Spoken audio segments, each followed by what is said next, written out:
marilah kita panjatkan puji syukur kepada Allah Subhanahu wa taala bahwa pada pagi hari ini yang cerah, alhamdulillah kita semua dalam keadaan sehat walafiat. Mudah-mudahan Allah senantiasa memberikan hidayah, inayah dan perlindungan kepada kita semua. Amin ya rabbal alamin.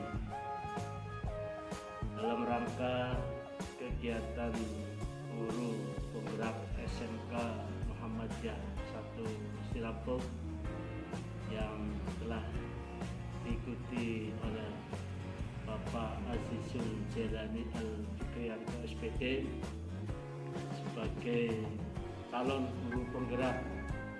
Mudah-mudahan dengan mengikuti calon guru penggerak ini pihak sekolah secara pribadi maupun kelembagaan ikut mendukung agar nantinya betul-betul ilmu yang telah diperoleh selama pelatihan calon guru penggerak betul-betul bermanfaat bagi dirinya sendiri maupun untuk teman-teman yang lainnya.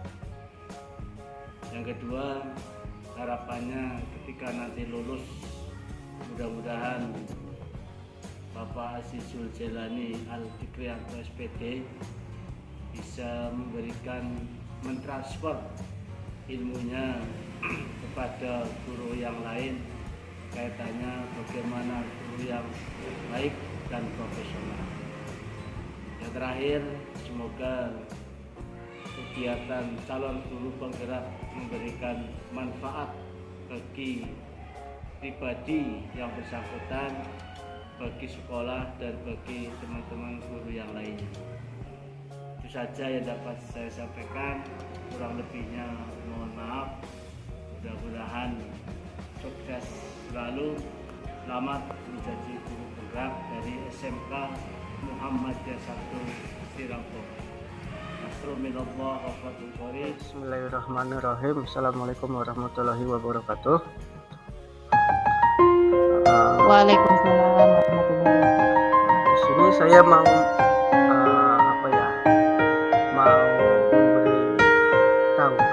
sosialisasi tentang materi-materi yang sudah saya pelajari di guru penggerak.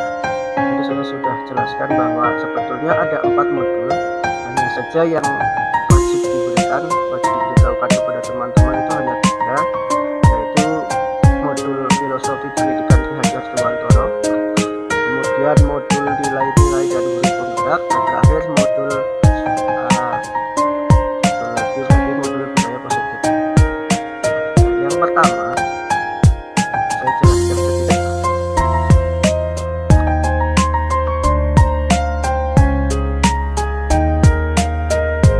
Itu pendidikan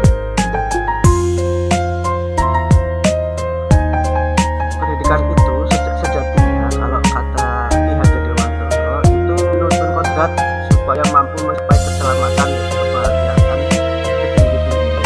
Maksudnya apa? Maksudnya kalau menurut Ki Hajar Dewantara itu setiap anak itu sudah memiliki bakat alam setiap bulannya. Jadi tugas kita sebagai pengajar itu hanya menuntun supaya peserta didiknya bisa memanfaatkan dia kodratnya atau bakatnya supaya bisa digunakan untuk menggapai masa depan. Kemudian ada lagi yang kedua, itu pendidikan dan pengajaran. Pembedaannya apa?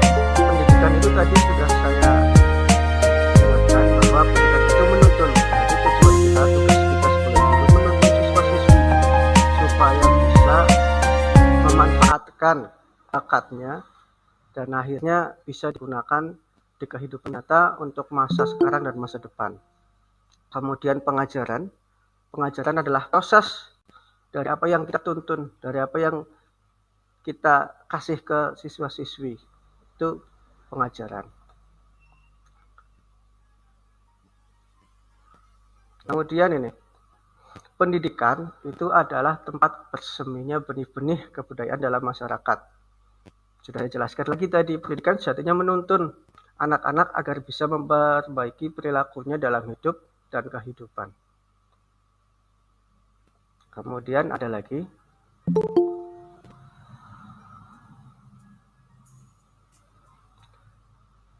setiap anak itu memang sudah memiliki bakat sejak dilahirkan. Tadi saya sudah jelaskan juga, tugas guru menuntun supaya bakatnya bisa dikembangkan dan bisa dibanggakan dalam mengarungi hidup di masa sekarang dan masa depan. Kemudian modul kedua, yaitu tadi saya sudah jelaskan, itu nilai-nilai dan peran guru penggerak. Nilai-nilai dan peran guru penggerak itu apa saja? Ini, patut diingat, manusia kita itu sering mengingat hal-hal yang dianggap unik, apalagi saat usia sekolah dari 0 sampai 21 tahun, daya ingat kita masih kuat. Jika diajarkan sesuatu dengan cara baru atau unik, pasti akan bisa selalu diingat. Maksudnya, ketika kita mau menggali potensi setiap anak, baiknya kita bisa mengajar menggunakan beberapa metode-metode yang bisa membuat anak itu tertarik dan mengingat apa yang kita berikan. Bisa saja kita menjadi teman, bisa saja kita ketika mengajar menggunakan ya kayak alat peraga dan lain-lain gitu. Kemudian selanjutnya, nah ini yang patut kita waspadai. Guru seringnya melihat siswa dari pelaku atau kebiasaan yang kita lihat tanpa mau menggali potensi yang sudah dimiliki sejak lahir. Jadi tugas kita ketika kita mengajar, harus bisa menemukan potensi atau bakat siswa yang terpendam supaya bisa dibanggakan di masa sekarang dan di masa depan.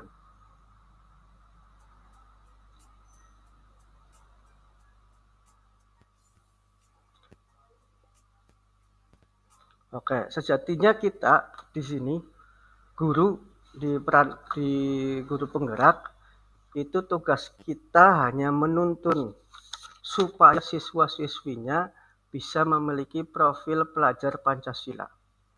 Apa sih profil pelajar Pancasila? Profil pelajar Pancasila pertama, beriman, bertakwa kepada Tuhan Yang Maha Esa dan berakhlak mulia. Ini sudah pasti. Kemudian keduanya,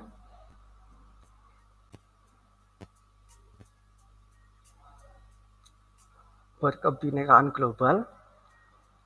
Kemudian ketiganya, mandiri, 4 bernalar kritis, dan 5 kreatif. Jadi ketika kita ingin menemukan profil pelajar Pancasila pada peserta didik kita, ya kita harus sabar supaya mereka bisa mandiri, supaya mereka bisa bernalar kritis dan kreatif.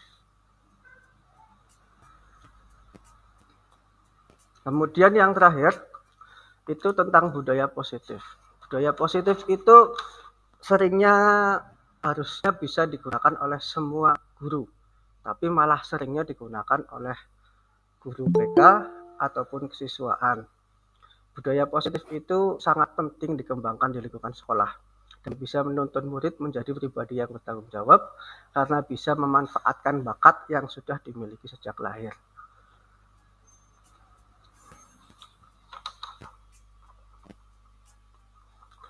Dari sini kita bisa belajar bahwa di budaya positif, guru tidak bisa memaksa murid untuk mengikuti alur belajar sesuai perkembangannya, sesuai perkembangan kita sebagai guru. Tapi kitalah para guru yang harus mengikuti perkembangan siswa. Kita jangan menjadi guru yang yang killer, harus siswa-siswinya harus mengikuti kita. Apa yang kita inginkan harus bisa diikuti mereka. Tidak, di guru penggerak, di budaya positif, kita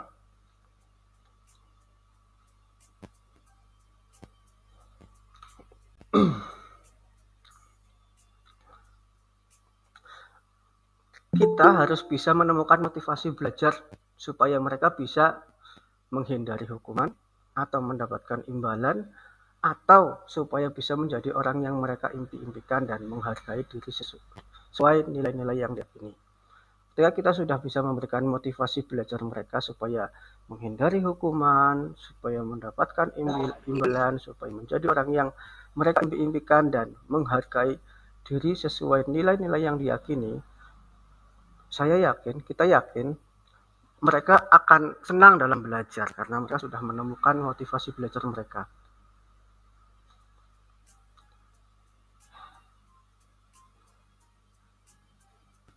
Nah, bagaimana cara menumbuhkan motivasi budaya positif dalam belajar? Ya, kita baiknya membuat kesepakatan kelas dan jadikan dasar-dasar kebaikan yang harus dilakukan demi kebahagiaan bersama. Maksudnya kesepakatan kelas begini. Di zaman dulu itu ada 2 peraturan. Pertama, guru tidak pernah salah. Kedua, kalau guru salah kembali ke peraturan pertama. Nah, itu dulu. Kalau sekarang di guru penggerak, saya diajarkan guru di situ bahwa guru itu bisa salah. Jadi ketika kita mau membuat kesepakatan kelas, harus bisa membuat siswa termotivasi dan guru pun termotivasi. Maksudnya kayak semisal peraturan kelas, siapapun yang datang telat harus dihukum. Siapapun itu, entah itu guru atau siswa. Tapi kita sepakat, ambil keputusan bersama. Hukuman yang wajib diberikan, yang baik diberikan, itu apa?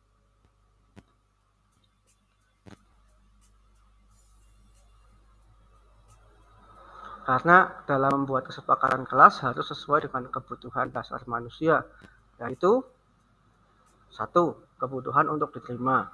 Kita tidak bisa memaksa siswa-siswi peraturan hanya kita. Bisa saja mereka tidak menerima. Kemudian kedua, kebutuhan atas pengakuan dan kemampuan. Mereka mampunya apa ketika kita berikan kesepakatan kelasnya? Apakah mereka mampu untuk misal menghafal Al-Quran atau membaca ayat-ayat suci Al-Quran beberapa juz atau yang lainnya. Kemudian kebutuhan untuk bebas memilih. Berarti ketika kita membuat kesepakatan kelas, mereka bebas memilih. Yang penting sudah kita sepakati. Kemudian yang terakhir, kebutuhan merasa senang dan kebutuhan bertahan hidup. Jadi ketika kita memberikan keyakinan kelas dan kesepakatan kelas, mereka senang dan mau bertahan.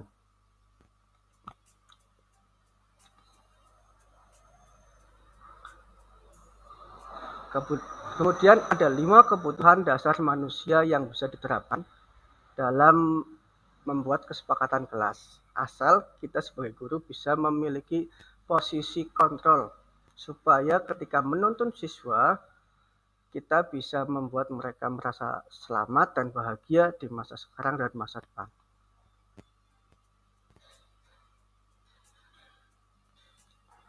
Lima posisi kontrol itu diantaranya adalah penghukum, pembuat orang merasa bersalah, teman, pemantau, dan manajer. Dari 5 itu yang sering kita gunakan, yang baik kita gunakan, itu teman, memantau, manajer. Maksudnya ketika ada permasalahan siswa di sekolah atau di kelas atau di masyarakat, kita sebagai guru baiknya bisa menjadi teman untuk siswanya yang bermasalah, sehingga mereka tidak canggung ketika mereka mau mengutarakan pendapatnya. Kemudian memantau. Ketika mereka sudah tidak canggung introspeksi diri atau cerita masalahnya, kita bisa memantau siswanya harus bagaimana. Kemudian memanajer. Memanajer itu berarti kita tidak menyalahkan salah satu pihak ketika ada masalah, tapi kita ambil sisi positifnya. Ketika kita melakukan ini, kita dapat apa? Ketika kita tidak melakukan ini, kita akan seperti apa? Itu manajer.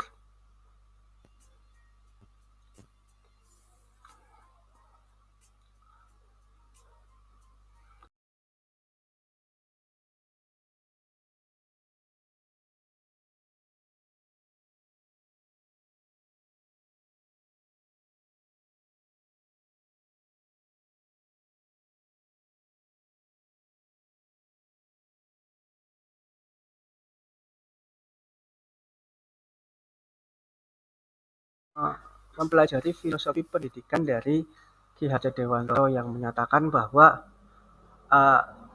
siswa adalah model utama. Berarti maksudnya model utama, kita hanya mengikuti perkembangan siswa. Kita tidak bisa memaksakan siswa untuk belajar ini, tapi kita ambil keputusan atau perjanjian kepada siswa, kita baiknya besok belajar apa. Kemudian kita paling tidak bisa menjadi teman. Ketika siswa-siswa punya masalah, karena kita sudah menjadi teman, mereka mau curhat, dan akhirnya ketika mereka sudah mau terbuka, harapannya mau belajar secara mandiri tanpa ada paksaan, gitu Bu. Ada 3K ini kan guru matematika, guru IPS, guru bahasa Indonesia, bisa masuk ke SD ya, bisa jadi guru SD sekarang. Nah, tujuan Merdeka Belajar, tujuan kurikulum prototipe itu supaya siswa-siswinya sejak SD, sejak dini bisa berliterasi, memiliki literasi tinggi. Ketika mereka sudah berliterasi, nanti di SMP dan SMK mereka sudah bisa memilih materi-materi yang mereka sukai. Jadi di SD lah ya, tingkat SD mereka sudah dicekoki beberapa literasi. Nanti gurunya membacakan ini, siswanya suruh menyimak. Itu di SD. Kemudian literasinya ada numerik, berarti matematikanya sedikit banyak. Gitu. Ya itu saya sebelum sampai ke situ, cuman itu kan baru simpang siurnya seperti itu. Kalau ke depannya nanti ya, kalau saya dapat ilmu lagi saya bagikan gitu. Ada yang mau ditanyakan lagi? Sudah mendengarkan sosialisasi saya. Semoga apa yang saya sosialisasikan bisa jadi ilmu buat teman-teman dan bisa digunakan di sekolahnya masing-masing. Terima kasih. Assalamualaikum warahmatullahi wabarakatuh.